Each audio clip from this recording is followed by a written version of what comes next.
look at women in church? Can I gaze at their rears? Whether that's in church or at the beach, plus-sized women at the beach, whatever. What the hell? The real Eric McCabe. We will get into that one later, folks. Oh boy, will we get into that one later. I'm so excited for tonight. Some people want to pick fights, and then they're like, you guys are mean. I'm a victim. Pick a fight you're not going to win. It's not a good idea. I have a lot to say tonight, man. Yeah, a lot. I have different from any night I've ever known. No, dude, I haven't had like this much on my mind in a long time. John Henry Westen out at LifeSite. Oh, believe me, you guys will see. You will see my head blow off later. I got receipts. I got a lot of things we're gonna go over. Whew. But I'm gonna save that for locals because Rob doesn't like when we do like the clickbait drama on here. So it's like It's gay. I promise you this won't be gay. I'm just telling you guys, you're gonna want to see this rant because I have a lot to say about this kid. A lot. Because I started off so nice with the guy. Let's make sure we don't skip what the show was originally going to be about. Oh, no. Okay, so look, here's the deal. John Henry Westen, title story. We got to discuss that real quick. I mean, that's insane. We're going to talk about Father Longenecker's tweet and the magic spell, because Kale taught us that, which is pretty cool. Like there are certain phrases that get said and they're a magic spell at that point, right? Yep. And then LifeSite, ironically, released an article saying Catholic priest says that effeminate men are responsible for divorce. And I wanted that to lead into the video of the woman encouraging her 14-year-old daughter to get pregnant, which probably is fake, but I know real life people that are like that. And I just have some venting to do. And then also I want to discuss the 32-year-old kid living at home rent-free with his parents. Oh my gosh. This cannot be a 3-hour show. This is going to be a long show. And then we got a lot to get to. And then San Antonio Bishop bans communion rail. We got the quick 40-second clip of that.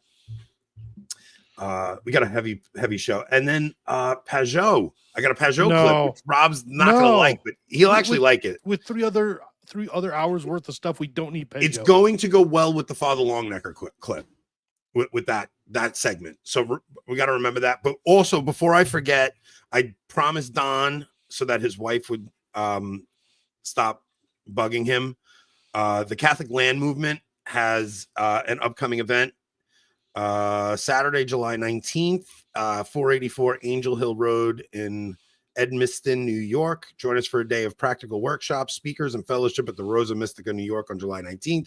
Great place to meet other Catholic homesteaders and agrarians. So I promised Don I would give that a shout out. All right, John Henry Westen. I know what two plates on a bar is two plates on a bar on each side is 225. 225, yeah. It's 225, but Jason said Jason's half. I saw Jason tweet and I just thought his son was as shot as he was, and I just wasn't thinking the gym. I just thought his son was dumb. I do know what you mean. That was my first initial thought. Jason's just dumb, and I'm like, his kid's dumb too. I don't know. It took me. I'm like 45. And then as soon as Majorian said this is a cell phone, 135 is. Yes, as soon as Johnny said it's a cell phone, I'm like, oh, the gym. Oh, all right, barbell. Yeah. All right. So anyway, all right. So let's get to it. Get very to professional. John Henry. Not Westen, an ad read. We don't have to get to an ad read. Yeah, we don't have any sponsors, but John Henry Westen's out at LifeSite. John Henry Westen is LifeSite. Like, I don't know if that's a good thing or a bad thing. Well, it's kind of like O'Keefe getting removed from Project Veritas. Like, I don't know how they try to move on without him. Like, I don't know. He's the face of the thing. He co-found. Like, I find it so unnerving that somebody can found an organization and then the board can vote him out. Like, Anthony was just voted out, everyone. So he just found out how you can do that. The same thing happened with Father John Lovell, right? Like he founded the Coalition for Canceled Priests, and then the board gets together and they vote him out. Well, like, now we've all found out that they did that so that they could just spend all the money on pointless stuff. Crazy, that story, right? Like they stopped supporting priests, and they just have $1 million in assets and cash, and they just started looting it. Like, well, no, they don't. That's the thing. They just don't spend it on anything, including priest. Yeah, it's a weird situation. I don't want to get involved over that. I don't know what the hell's happening over there. I know a bunch of people over there. That's why it's weird. But the thing for me is LifeSite is John Henry to me. Like, and John Henry, strangely, I met John Henry at the Coalition conference. Yeah. He interviewed us, and that had a very big part to do with our show blowing up. He aired that interview of us. Well, to be fair, he's interviewed you twice and me 0 times. That's true, but it was so more I might be on LifeSite. I might be on LifeSite's board side on this. No. You weren't available. They asked you to come on. I said no. I have to work. Also, I went on with Catholic Unscripted, and it was like an awkward thing. Like they wanted you on for that interview too.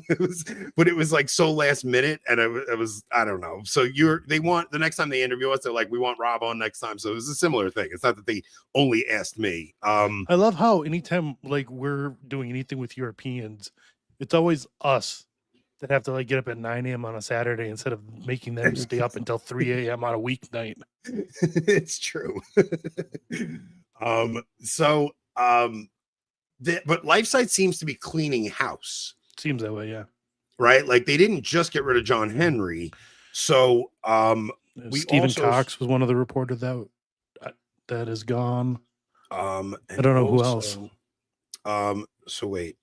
I'm in the wrong thing.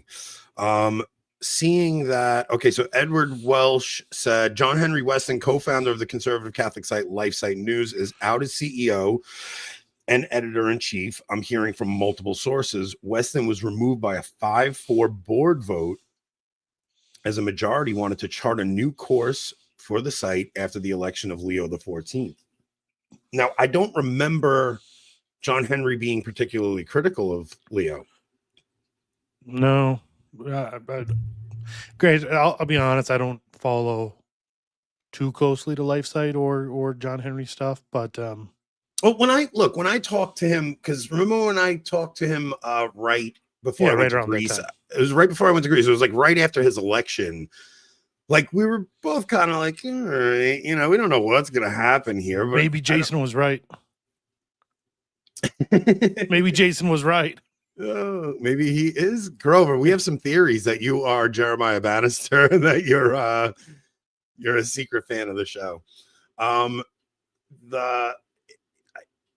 don't remember him being, but it is kind of strange how everyone in lockstep just like jumped on the Leo train. Like I understand all right, let's give the guy a little space, but like it was kind of strange that everybody like. So I also saw today that Pope Leo congratulated Burke, right?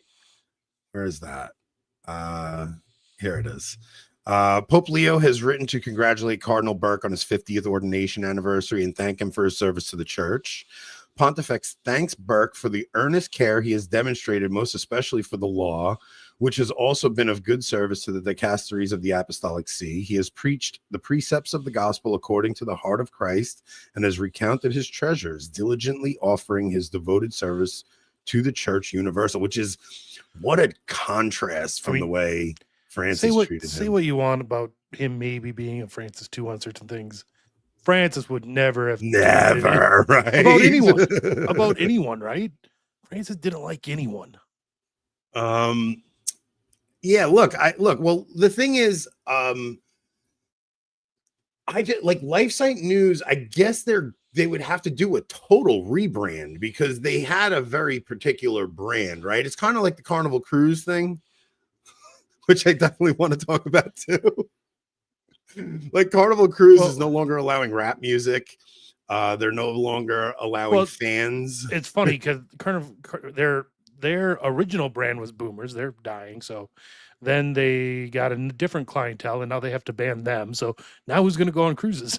Well, it's Carnival is the cheap cruise. Oh man, we can't jump all over. Are they? This is just too much jumping. I know nothing about cruises. I despise the whole idea of them, to be honest. Yeah, they're a very particular. They're boomers. Boomers tend to go on cruises, but boomers also tend to watch LifeSite news stuff, right? Yeah, but I don't think the other Carnival clientele watch LifeSite. No, I don't think so. But okay, but LifeSite. Let's stick with LifeSite. So are they going to just go like the National Catholic Register route? Like, isn't there plenty of those already? Like, I think what John Henry did was kind of stand out in the crowd of all of the, because they leaned more trad. So I don't know what LifeSite plans to do without John Henry and all of those reporters that kind of were critical of things happening in Rome. I mean, the whole market for Catholic media seems pretty saturated. Like, don't you think? Like, whether it's the left cast or your middle of the road or your trads, like, there's just so much. So to take a brand that had a niche, try to change it seems pretty wild to me. Yeah, there is so much Catholic media out there now. It's not like it was like 5-6 years ago. Even like 5-6 years ago, you could jump in this game and you could get a footing. It really is such a different world now. Yeah, like, now you have 1,000 Eric McCabe's. Which is, we got to save that. Like, I really do have to save that because I have so much to say. Because like, I can almost respect the tactic of going after the bigger show, but just the way he went about it was just so despicable.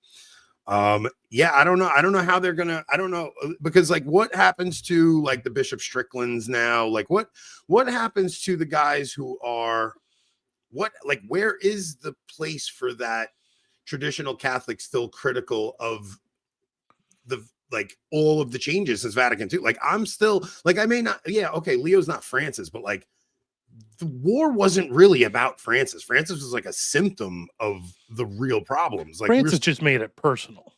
Yeah. Right. But like all the issues that we are concerned with are still there. It's just you're like, I don't know. Like, is everything going to go back to like it was under Benedict, where everybody's just like hermeneutic of continuity? And I don't know. It's a weird thing. I don't know. Yeah.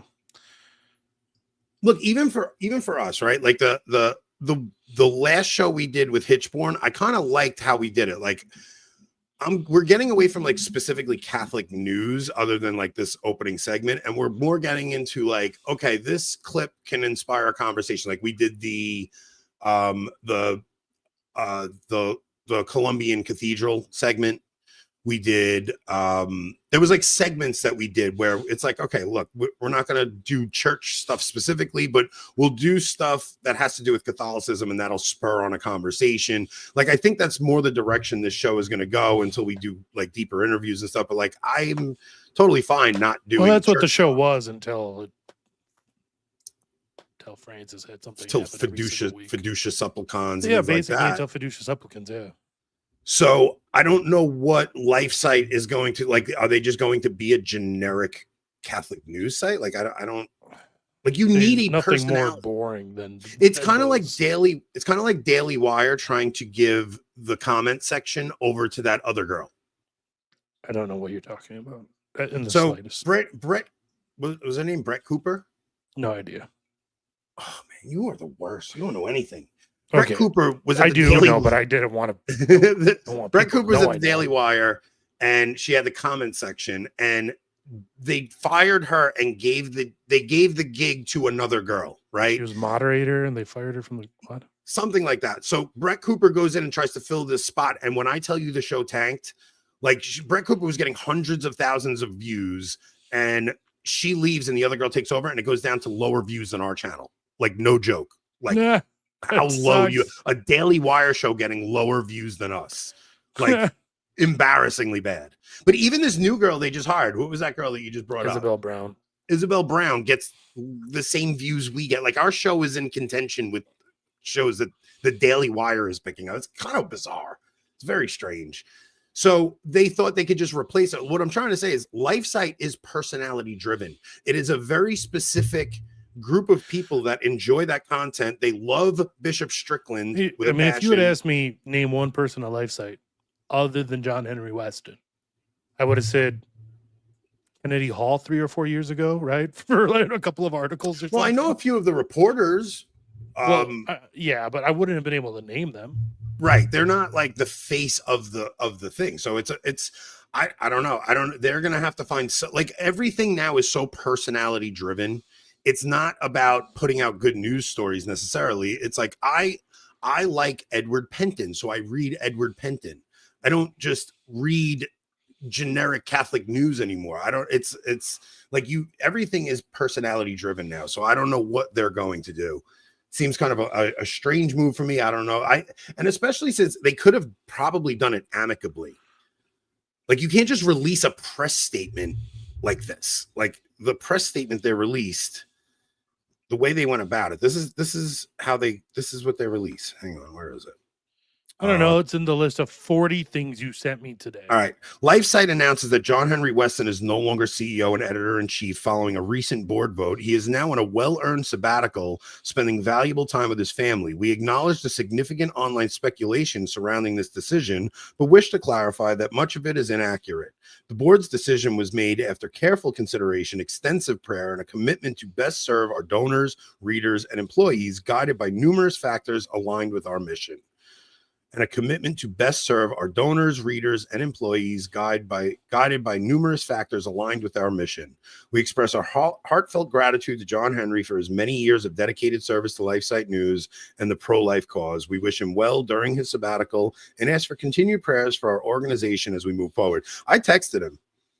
Calling it a sabbatical is kind of wild. It makes it sound like he's dying of cancer. It's just instead of being fired. Look, John Henry was good to us, so I'm not, if he gets on his own feet, I'm going to help him out. Yeah. Not that he needs our help. Mike Lewis saying, who is that? YG Nightstorm should be interim CEO. I don't know that name. So, I mean, like I said, none of this matters. Like John Henry was the thing is, he'll go and start the John Henry Westen show. And it will be the size of LifeSite News because he's going to take his audience with him, and LifeSite is going to plummet. Wasn't that show name LifeSite? So LifeSite got banned from YouTube years ago. Right. But they might own. Oh, they own it. They might. They probably own it. Just like Candace Owens, like she didn't own her show name, just like Brett Cooper didn't own the comment section. Yeah, that's a good point. It's possible. Yeah, I don't know, because he was like co-founder, so it's like he probably never thought something like this could happen. So yeah, I don't know. It's a big deal. So all right, well, our prayers go with John Henry. I don't know what LifeSite is thinking.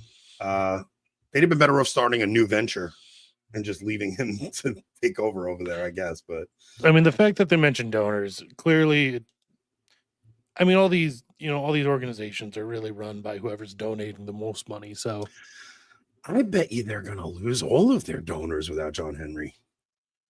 It's one of those things. Like, so when I worked for a nonprofit, it was a symphony orchestra, right?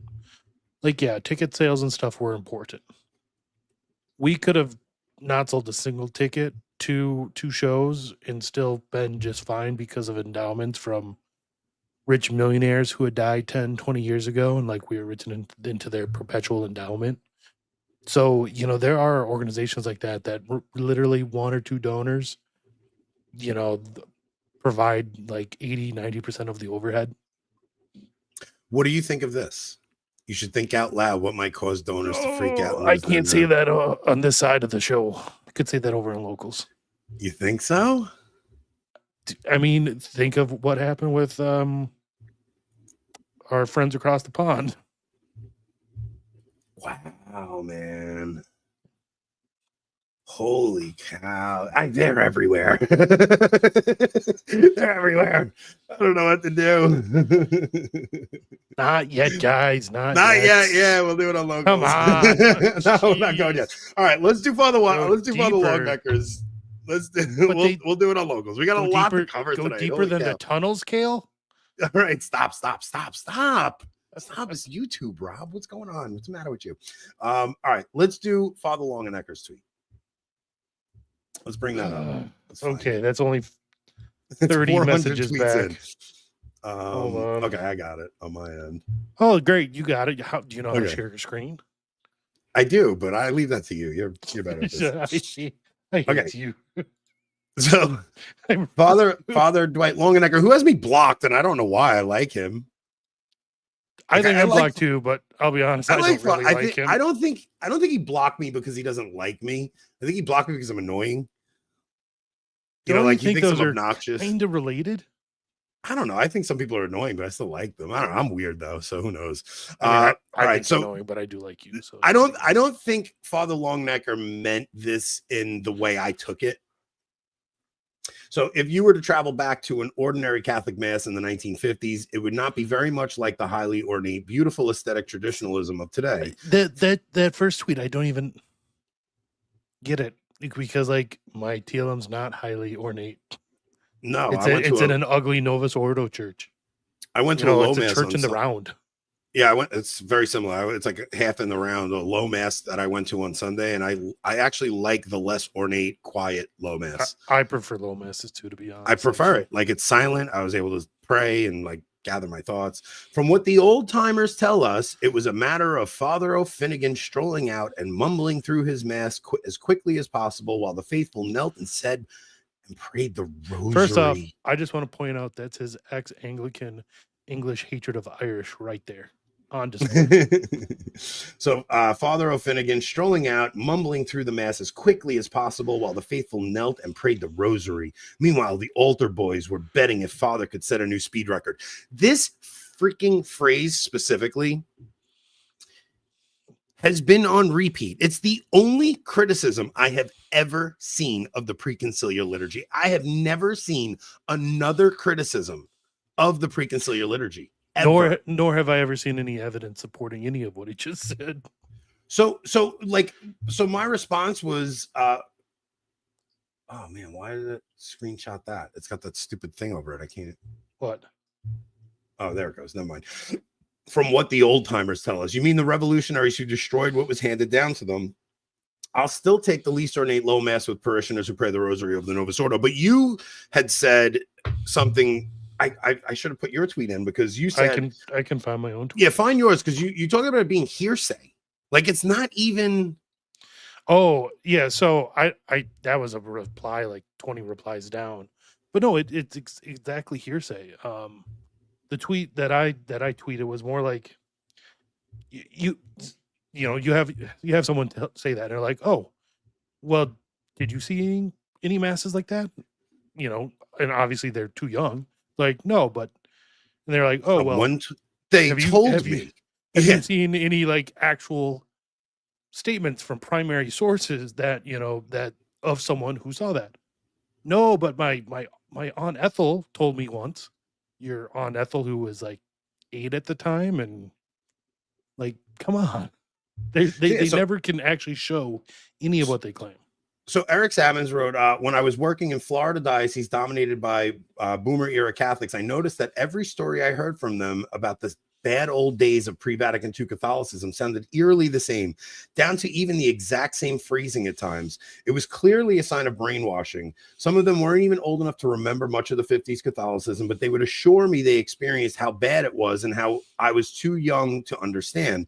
Once that brainwash narrative goes away with the next generation, we'll be fully able to move forward. Now, this is like almost exactly what happened when my dad watched my show when we were criticizing the boomers the other day. And he said to me, he's like, I remember the Latin Mass. It was so stuffy and we couldn't even understand what was going on. And it was like, you just said the same exact thing that you were told to say.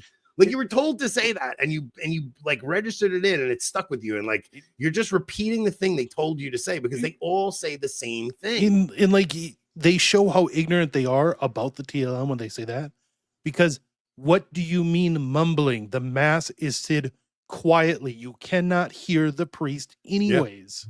Yeah. It's so strange. Like you don't know if his Latin was right. You didn't speak Latin anyway. How do you know if he was mumbling it? We didn't know what they mean. Did you not know how to read English?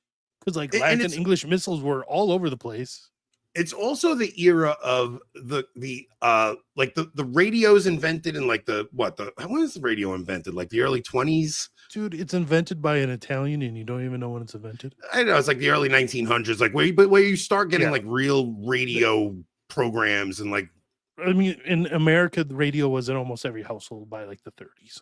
By like late, 1920s, 1930s. Now, by the time the 50s comes, now you have the television. And the television is this magic box that beams programming into your home. It was like this new tool for brainwashing people. Commercial radio is the 30s. Okay, so that's when you get like Little Orphan Annie and things like that. And then you get the television comes in. Like this new tool that they come out with is this mass propaganda tool.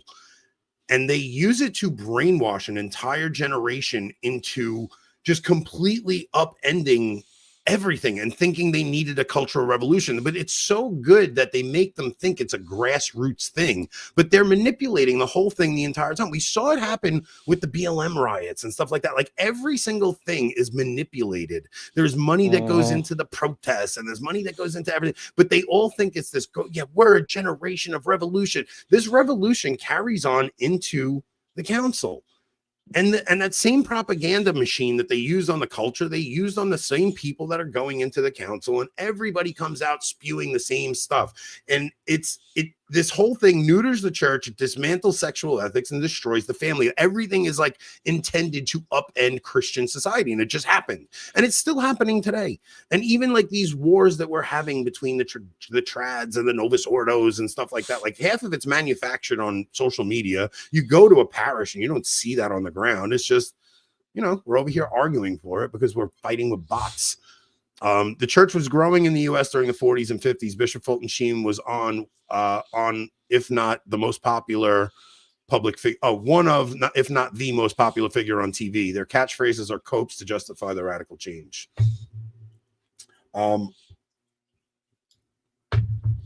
You can't separate the massive cultural change that comes in apart from the technology that comes into play. And it's the same thing with the internet. Like we're dealing with the same thing right now. We're about to come up on another cultural revolution, and they're using the new technology that's being fed to feed this revolution. And we're all going to think, because I was talking about this with my cousin last night, just how getting into the same conversation we always do about like the next generation not being able to afford housing. Like, so, I mean, this could feed into the 32-year-old video. You want to throw that on? It's a good segue. I don't know. Are we done with this part yet? Well, it's just, no, I guess not. Yeah, it's just the same tired cope that we always hear from the same people that argue against the traditional liturgy. It's like, I have seen on the ground, like I spent my life in the Novus Ordo. Don't tell me, because people will say like, my parents, aunts, uncles, they're all boomers who, if they go to mass, it's nominal at best. And they all they were raised in a Catholic school, and they have all the stories about nuns beating them, and they had to go to public school for science because no one at the Catholic school even the nuns beat us. I don't believe any of you. I don't believe the nuns beat you guys. I think you're liars. And you know what? Somebody told you the nuns hit you, and you just spew that nonsense. If they did, good. They should have hit you harder. And like, I don't like, you really like grown men complaining the nuns hit you. Stop it. My mom hit me all the time when I was younger. It never hurt. I used to laugh at her. She gets so mad. Well, it's like the light version of the residential school story in Canada, and the babies in the septic tank in Ireland, and how they've proven to be 100% false each and every time. So you know what, you dying old boomer, I don't care if the nuns hit you, and I just don't believe you. Yeah, Cal, more hearsay. Your classmates got hit. You didn't, though, right? Yeah, sure. No, they came out and they told you they did. What happened? The nun smacked them on the hand with the ruler. Knock it off. Can you guys stop? Well, that stuff was happening in public schools too. You know what I mean? Seriously, get over it. What's the matter with everybody? Oh, the nun hit me. Oh, Cameron's on her show. Look at this guy. Yeah. Cameron, I'd love to get you on and just hang one night. I know we were kind of cut out of the whole cool cool It trad would actually be interesting to circle hear. back when the documentary was made, but it'd be interesting to hear his take on this subject. Actually, yeah, it's just he's seen any actual evidence of the claims.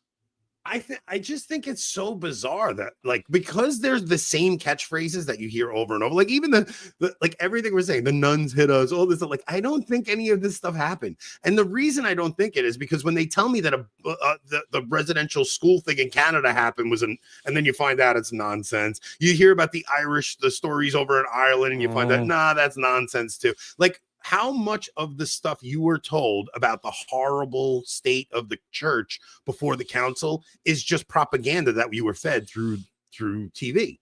So 100%. Like 100%, right? So me and my wife watched this series about these.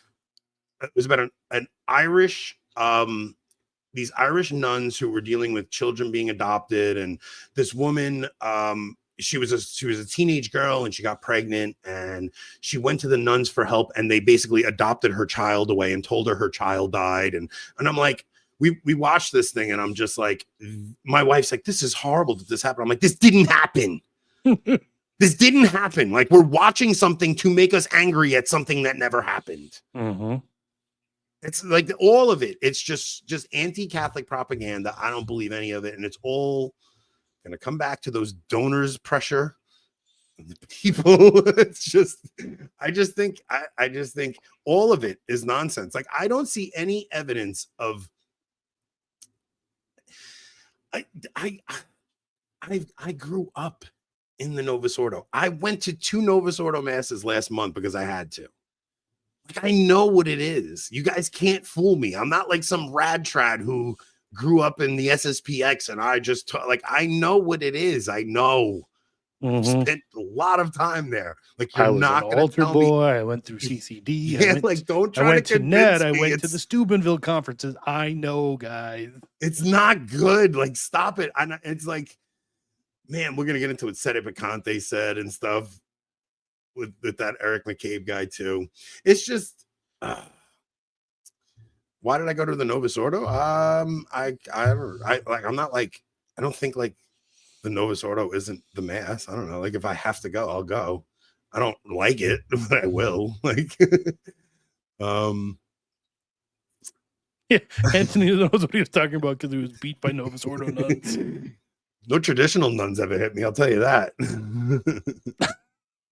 Just because, never mind. I don't know, man. I just don't believe any of it. And maybe some of it did happen, and I'm just jaded and cynical at this point. But I just like, it's like the one piece of evidence they ever show, right, of the bad TLMs is the Kennedy funeral. It's like, oh, you're telling me that a cardinal who went to Vatican II and probably was one of the revolutionaries said a bad Latin mass? Oh, well, yeah. Of course he did. Come on. Yeah. What did actually I've never actually watched that video. What is so bad about it? He can't pronounce Latin. He can't say Latin at all. Now, if a priest's Latin is whatever, I don't even care. So no, I know what you're gonna like. So yeah, people were saying that, well, it could invalidate the mass, and so I looked it up, and St. Thomas does talk about how if the priest says the word in such a way where it cannot be understood as the word, as the words of like consecration, yeah, it could invalidate the mass. Like if they're changing like the prefix of the word in Latin, right, and saying like mother instead of father, that invalidates the mass. If they're putting like the wrong suffixes and declinations and stuff, that doesn't invalidate the mass. They're also reading the card that's right in front of them. Right. It's like, so all right, so you mispronounce something. It's not the same thing as like changing the words of consecration. Like, you can mispronounce something. I've literally seen and heard Novus Ordo priests ad-lib consecration. So, you know what? I'm not all that worried about some I'm tired of hearing like there was so there was like a push for liturgical reform because maybe things were getting a little stale. I'll give you that. Like, yeah, okay. So I got to be honest.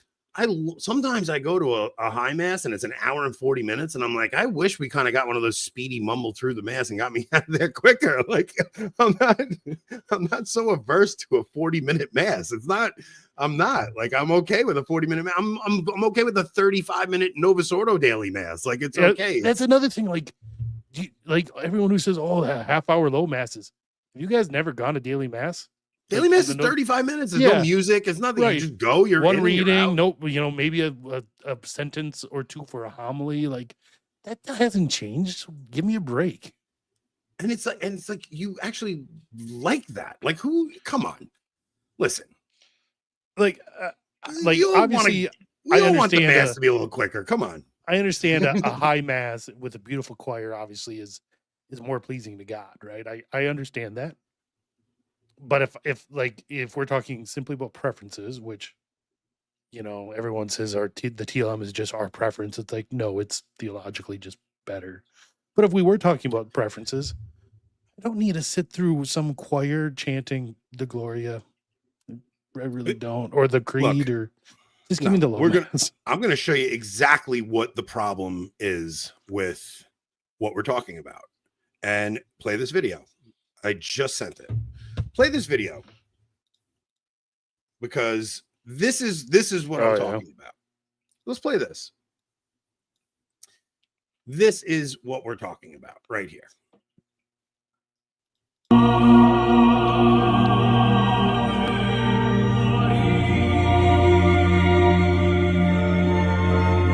What's with the circus organ?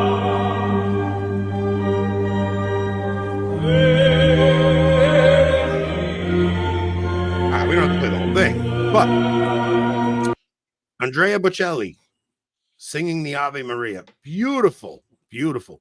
He's in beach clothes. He's not the only one. Every single person there is in beach clothes. You look at the woman's wearing a tank top and shorts, and it's like there comes a certain point where you have to say, there's something so informal about the Novus Ordo that you feel normal going in your beach clothes to it. Like you just, there's something so transcendent about the Latin Mass that you wouldn't dare go in wearing beach clothes. Like you just, and it's not just because you'll be looked at, like you feel like you're going to something formal. You feel like you're going to something otherworldly. And it's literally going to say otherworldly. Yeah. It's the liturgy itself is so informal that people will go in their pajamas. Now, look, I've gone to a daily Latin Mass where I'm going from work and I'm in my work clothes, but you feel out of place. Like you don't, and it's also a daily Mass. It's not a Sunday Mass. It's like, but the liturgy itself is this informal, hey, we're just coming together for a meal. Everybody just let's shake hands and let's get to meet each other. It's like, it doesn't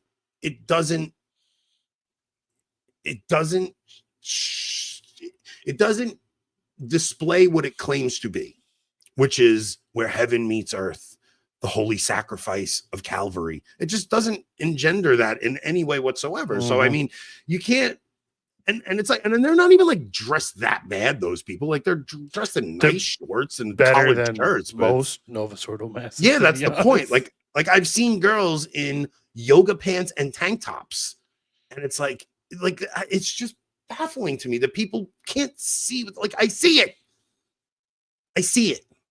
You don't tell me my eyes aren't seeing what I'm seeing. I see it.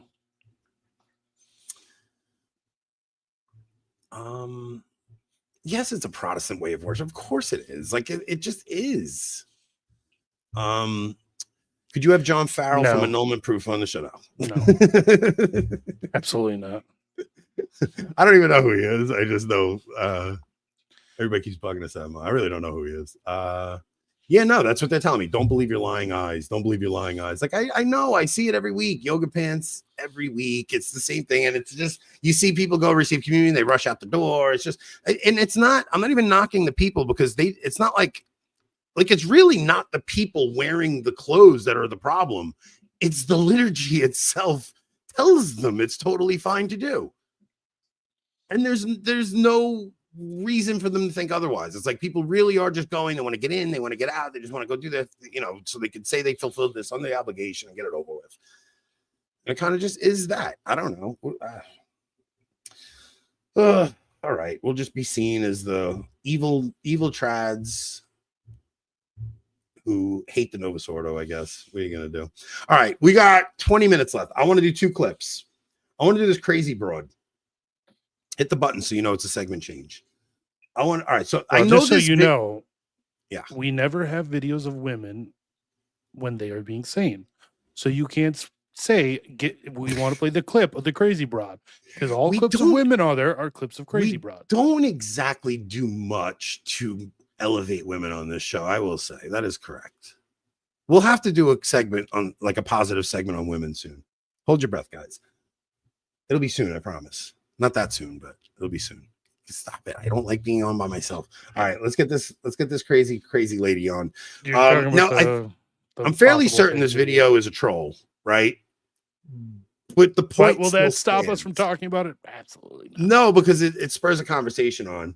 I'm fairly certain the video is fake. I mean, I can't believe this woman's this nuts. It's a good thing, you guys, that Anthony doesn't know how to, like, make fake AI videos. Because instead of us talking about his tweets all day, we'd be talking about fake videos he made all day. So the video itself could be fake, but it doesn't change what my thoughts on it are, because there are mothers doing this, maybe not this explicitly, but I know personally mothers who encourage their children to have sex out of wedlock in their teens. Like, I actually know people who are doing it, and I think it's nuts. My 14-year-old is officially pregnant and having a child. Before you guys come for me, she has been in a relationship since she was 12 with the same guy. He is also 14, okay? So I don't want to hear any of the weird stuff, okay?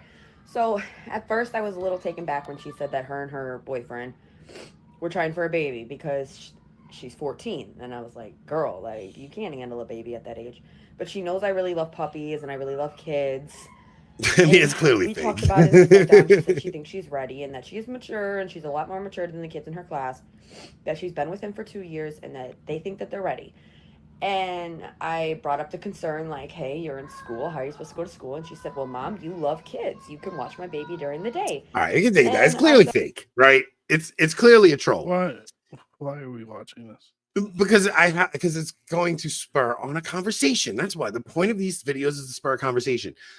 I know when we like when my wife and I were talking to like friends of ours about our kids and how we're teaching our kids abstinence, and my daughters are not on birth control and things like that, like, they laughed at us.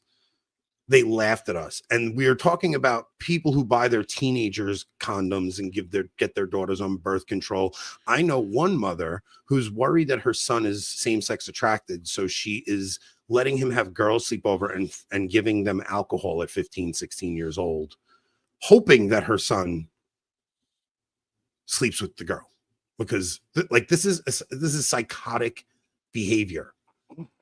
And there's I would say like 90% of your average parent right now, like, are bringing their daughters to get on birth control, going, well, you know, you just can't control what your kids are doing. They're just going to do whatever they want to do. They may as well just be safe about it. I hold nothing but true scorn for any parent like that. Like, it's not a lack of respect. It's way deeper than that. Like, honestly, I can't even say. No, you actually hate your children. You hate your children because no matter what you say to them at that point, if you're doing that, you're saying, I'm going to say this thing to you, but I know you're not going to listen and you're going to go do what you want to do. And it's not just that. Like, I know there are. It would be better for you to give your child crack, heroin, right? Like, it would be better. There are mothers who talk to their teenage daughters about the boys they've been with, and like, it's insanity. Like, we are living in a time that is so debauched and disgusting. Like, I saw there's this Protestant woman who went on a podcast with a gay guy who he had a surrogate child. Like, they did IVF with his partner, and they had a child. And it's like, we see like most of these conversations are being had by women, and they're doing the pro-life women's approach, and it's like, oh, a child has a right to their mother. And it's like, yes, that's true as far as it goes. They do. Like, a child has a right to their mother. And yes, there are babies that get killed in IVF, but like, they're missing the bigger picture. One, that sodomy is reprehensible. Like, it's disgusting. Like, it's just reprehensible, right? That's first off. Second off, did you see all the prots today saying how having gay sex is just as like immoral as having premarital sex? There's people, they don't understand natural law so whatsoever. Dumb. Like, They're they don't so understand stupid. disordered natural law whatsoever. So like, but getting to that disordered lifestyle, like what you're doing when you bring a child into that, you are giving them zero chance at a healthy monogamous relationship for the rest of their life. Like, almost a zero chance, like, unless they have like a true conversion to Christ. Because what you're doing is you're bringing a child into an environment that is so disordered that you're basically setting up what this mother in this troll video is doing for whatever kid you bring into that, because you're setting sex up as like, it's just this thing for pleasure, go do it with whoever you want. And they're encouraging these kids to experiment in wild and insane ways, because every one of these people are activists and they want to parade their LGB whatever kid around as if it's a toy. Like, they're all Munchausen syndrome by proxy lunatics, all of them.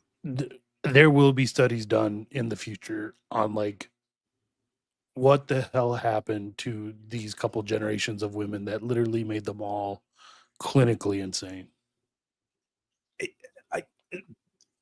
I think maybe that will happen, but it'll be far too late by then. But I think it's going to be like 200 years. Far too late by then, right? But I really do think this has a lot to do with even allowing women to have these conversations in the pro-life movement.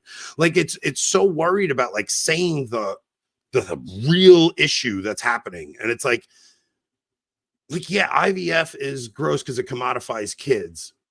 But that's like a little tiny segment. It's like, you're going to put a child with two men who do the most disgusting act imaginable.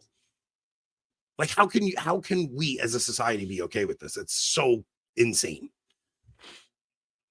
Yeah, I don't know. I don't know how that conversation gets changed. I don't know, because I've watched a couple of these episodes, and like, I'm not even knocking the woman who had the conversation, because it is very difficult to have a conversation with somebody when you're telling them what they do is wrong, right? Like, it's not I think that's the only way. I think that's the only thing we can do. And we're gonna lose friends. But like, we got to start shaming people, dude. Yeah. Well, look, I don't care if you've been my family friend for forever. You did what? You talk about what with your dad? No, fuck off. I don't want you around my family anymore. You don't get to be around my kids, you disgusting pervert. It's something. It's just something's got to change in the conversation, because it's getting so out of hand. I have a somebody I was speaking to recently who struggled with same-sex attraction, and they had like a total conversion. And now they're sorry for swearing, everyone. Yeah, I think it was just it wasn't like you were.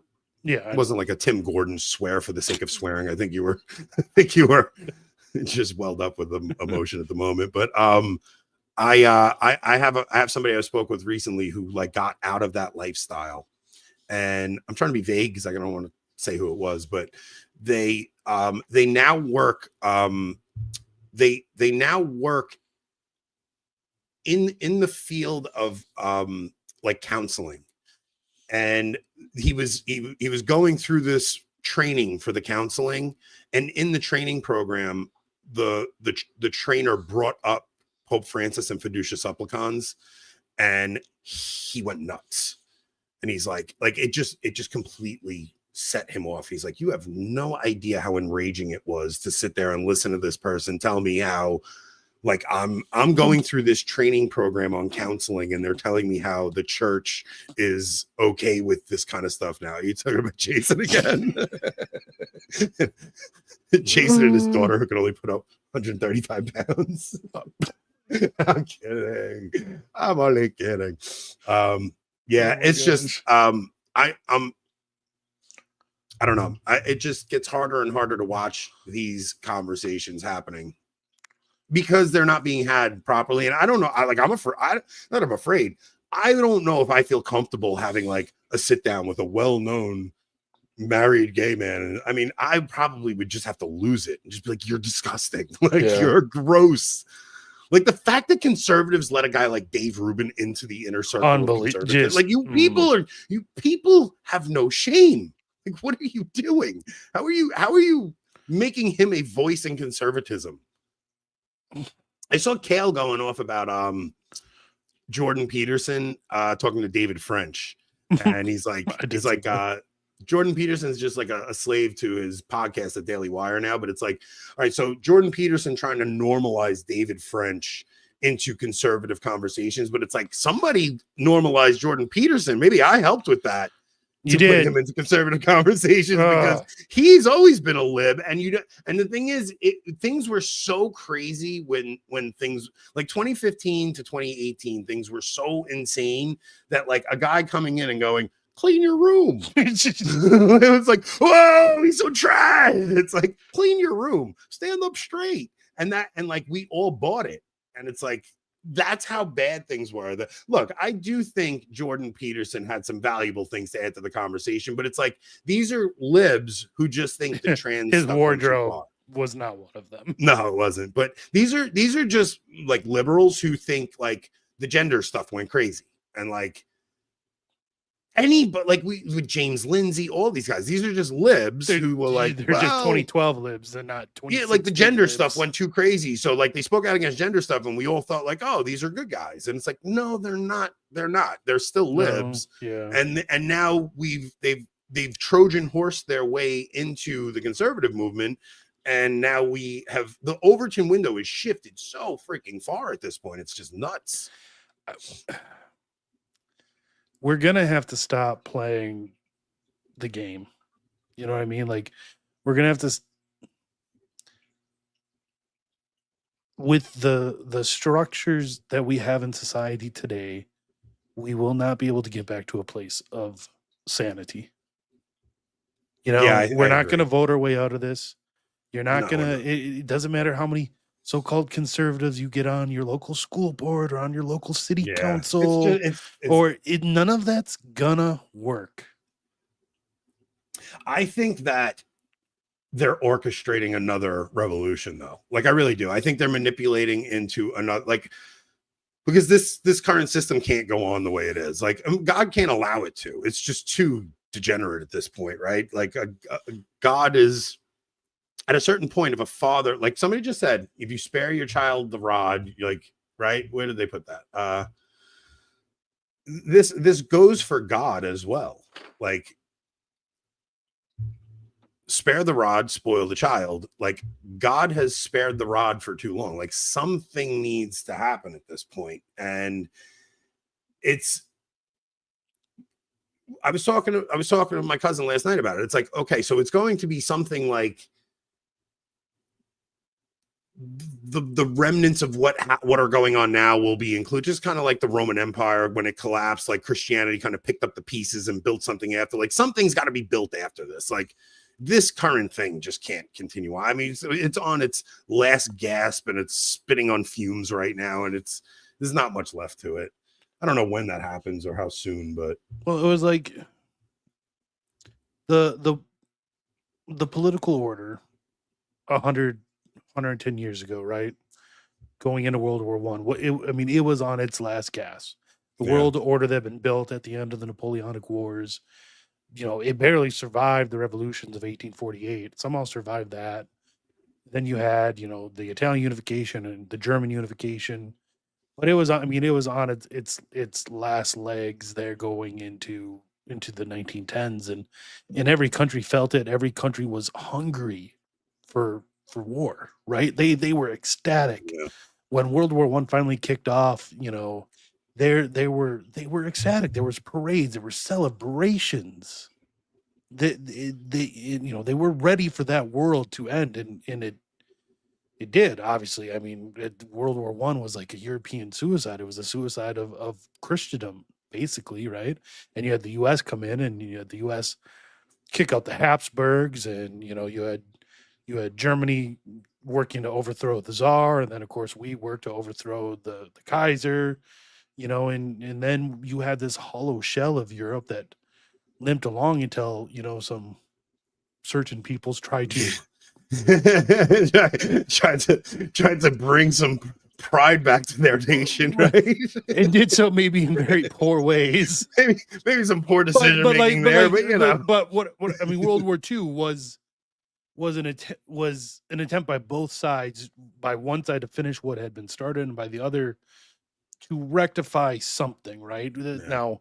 Now the Germans and Italians, they weren't wanting necessarily to get back to Christendom, obviously. Yeah, it was a secular movement, right? It was a secular nationalism, which is can be very dangerous, but they were trying to rectify what they saw were the wrongs, and now look at the world we're living in now, and I think something's going to happen. Like I don't know. I see Trump is now on board with, we got to get Ukraine more weapons. It's like, dude, what? Well, you were the guy telling us you'd have this thing wrapped up on day one. Now you're talking about we got to get more money to Ukraine. While he berates us for why we're still asking about Epstein. Oh man, people that are still on the Trump train, I don't get you guys. I don't get it either. I don't get you guys. I don't know. You guys are still going to try and convince me that Trump is the guy we voted for. Stop it. You guys are all out of your minds. All right, we're going to go. Look, when I tell you I have a lot to say, we are going to get into the real Eric McCabe. I think I put a teaser in there, right, Rob? Put a teaser. What do you mean you put a teaser? I wrote teaser for locals. I put teaser for locals. The list of things you sent me is this long. You want me to find the one that says teaser? Yeah, it's a video, and I wrote teaser for locals. Is it the one with Sede Picante? No, it's right under that. Give me a second. Yeah, amnesty's coming. Oh, here it is. You got it, right? Yeah, all right, so this is the teaser, guys. This is what we're going to get into.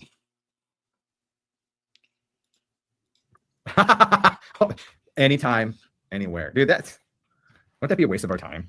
I mean, with all due respect, what would we talk about? Liturgy? Street style? Okay, I'm gonna kill it to everything but locals. Wouldn't that be a waste of our time? This kid picked the fight. He picked the fight. I was so glad we get to. That was so nice. No, it was so nice. Do I have the nice video? Oh, you guys are gonna miss a good one if you're not a local subscriber. Let me get everyone the link. I'm just telling you guys, you're gonna miss a good one because I have quite a bit to say. Quite a bit to say. If you all missed the time Anthony told Lofton he was gay and should stop it. Oh, this is gonna be way worse than Lofton. Oh, this is gonna be worse than Lofton. Because it didn't have to be this way. Is what it is. It didn't have to be this way. Why are you going Godfather on this? It didn't have to be like this. Like, Rob, can you know what? Before we go to the other side, just show these people. I want you to put us the clip where I wrote us making light of his initial trolling. And then we'll carry it over to the other side. Because I want you guys to see my attitude initially with this. And it was this until he crossed the line. And he crossed the line. And he went a little too far. Little too far. Because this was my actual attitude towards this. I want to run with you at the TLM. Poor Eric. I like Eric. Eric's funny. That was funny, Salmons. We've been goofing around with each other a little bit. So the guy's name is Eric, and he sent in a funny super chat, and I was like, oh, I like him. He's funny. I thought he was being funny. But all right, this is for locals only because I don't want people to like Max getting mad. Negativity. It's not negativity. It's I'm not a punching bag. So we will discuss this on the other side. Okay, I'm gonna start. Thank you all for joining us on the positivity side. We'll do it on the other side. The positivity side. Tom, you're going to get a talking to over at church when I see you at Mass. Okay, killing YouTube and